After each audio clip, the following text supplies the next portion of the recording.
Hi po, magandang araw mga ka-PH no. Yan. Dito tayo mga ka-PH sa sa palayan at sa isang kahoy lagi. Sa isang kahoy kasi dito guys, maraming ibon no na nagbibigay ng yung mga iti nila. Yan no. Ginagawa natin ng fertilizer o yung organic na fertilizer guys. Ito lang yung ginagawa ko mga boss. Napakainam siya sa palayan no? Dahil nagpapag patimgas kumbaga. Yan pinapasok natin sa sako para ipunin natin sa sunod na magtatanim tayo ng palay. Bago siya inaarado, kailangan natin na lagyan muna ng ng fertilizer. Organic to guys. Yan no. Ang lambot niya. Ito naman, pag nabasa, ito yung magiging resulta niya. Medyo malagkit no. Medyo malagkit yung niya. Yung lupa, yung naging abono no. Yan no. Pero hindi gaya siya ng putik guys na no. Siya iba. Parang ang lambot lang niya. Yan. Sinama na natin dito sa medyo tuyo no kasi ang tuyo ito naman yung magiging resulta niya. Yan. Kasi ngayon guys, nagpapaani ako no. Papaani tayo ngayon sa palayan. Kaya ito, balikyatan natin ng trabaho naman ng abono kasi mamaya pag umulan. Yun kasi ito kasi nangyayari pag umulan. Mahirap ka to, kailangan pinapatuyo mo no. Para madali mo i-abono sa lahat ng kahon ng palayan. Dapat ganito. Yan, di ba? So, para madali lang. Ganyan lang guys, buhay ng mga magsasaka dito sa amin. Mga nagpapalay.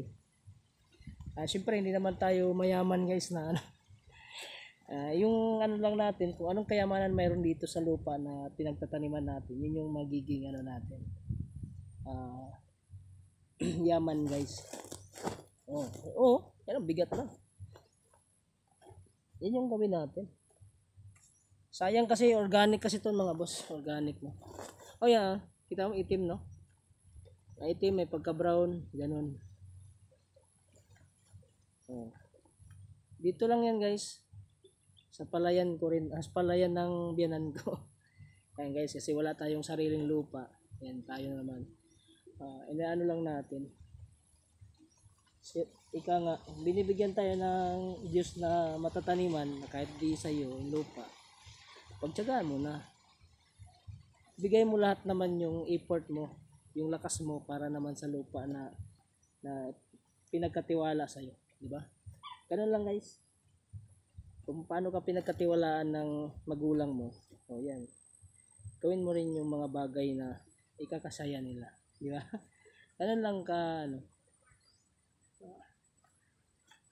ganun kasarap buhay guys kung kumpleto yung lupain na mayroon sa lugar mo no. Gaya ganito, di ka nabibili ng or yung abono para dun sa mga palay or sa lugar na pagtataniman mo ng palay. Di ba? Para magiging healthy yung lupa na pagtataniman mo. Kaya ganito lang. Yan ang dami guys, dami dito. Ang ito namang mga hinaharang ko dito. Kasi ito tubig na Tubig na to dito kaya hinaharangan natin ng mga mga banwa or yung mga siot tawag dito sa waray guys. Ganito lang yan ganito kalambot guys kita nyo pag kasi ito naman yung kasi lupa dito, yung isa dito na sa palayan na kasi ito yung nagiging niya, pero hinagyan ko ng harang. Yan, nilagyan natin ng harang. Ayan guys, nilagyan natin ng harang. Yan. Yan. Di ba? Ito yung lagyan natin ng harang dito para di makalabas yung abono, yung organic na abono. Ayan pilit-pilit siya. Para siyang cake guys. Ito yung fluffy na cake na ika nga yung pinakamasarap na cake. Ganito yung organic na fertilizer sa mga boss. Ayan mga boss. Ito lang yung videos natin ngayong araw, no?